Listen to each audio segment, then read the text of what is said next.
High all, কেমন আছো সবাই? আশা করি সবাই ভালো আছো। আজকে একটা ভিডিও নিয়ে এসেছি, সেটা আলাদা টপিকের। আশা করি তোমাদের খুব পছন্দ হবে। তাহলে অত না বকে চলো ভিডিওতে যাওয়া যাক।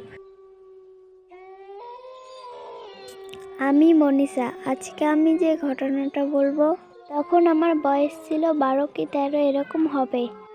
বলা হয় যে যারা নাকি তুলা রাশি তারা ভূত দেখতে পারে। এবার আমিই তো তুলা রাশি।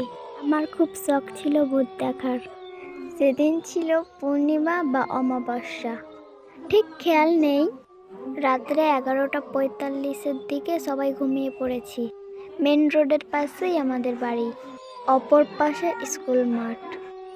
এবার সেই মাঠে হঠাৎ একটা চিৎকার শোনা গিয়েছিল।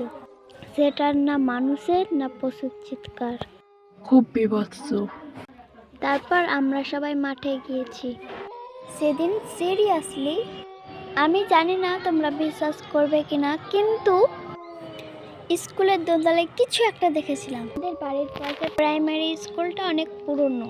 শোনা যায় এখানে নাকি আগে অনেকে মারা গেছে, কেউ সুইসাইড করে, কেউ গলায় দড়ি দিয়ে, আরও অনেকভাবে। তো সেখানে তুলা রাশি ছিলাম আমি এবং আমার মাসি। আমরা দুজনেই স্পষ্ট দেখতে পাচ্ছিলাম সেই ছায়াটা, অন্য কেউ দেখছে না। হঠাৎ আমার মা আমার মাসির হাত চেপে ধরেছে। ব্যাস, আমার মাও দেখেছিল, আর বাবা মা দিদি পিসি আজিন প্রায় সবাই দেখেছিল। একটা ছোট বোনও তো অজ্ঞান হয়ে গেছিল। আমি সত্যিই জানি না আমার এই কথাটা কেউ বিশ্বাস করবে কিনা, কিন্তু আমরা সেখানে একটা মেয়েকে দেখেছিলাম। আর আনফর্চুনেটলি সে মেয়েটাকে আমার বাবা আর পিসিরা চিনত।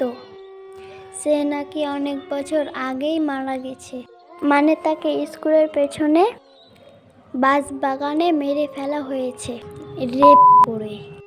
সো আজকের ঘটনাটা এই পর্যন্তই ছিল।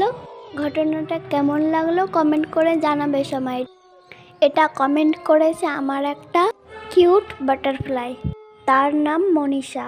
তোমাদের সঙ্গে যদি এইরকম কিছু ঘটে থাকে তাহলে আমাকে কমেন্ট করে জানাবে। সময় টাটা।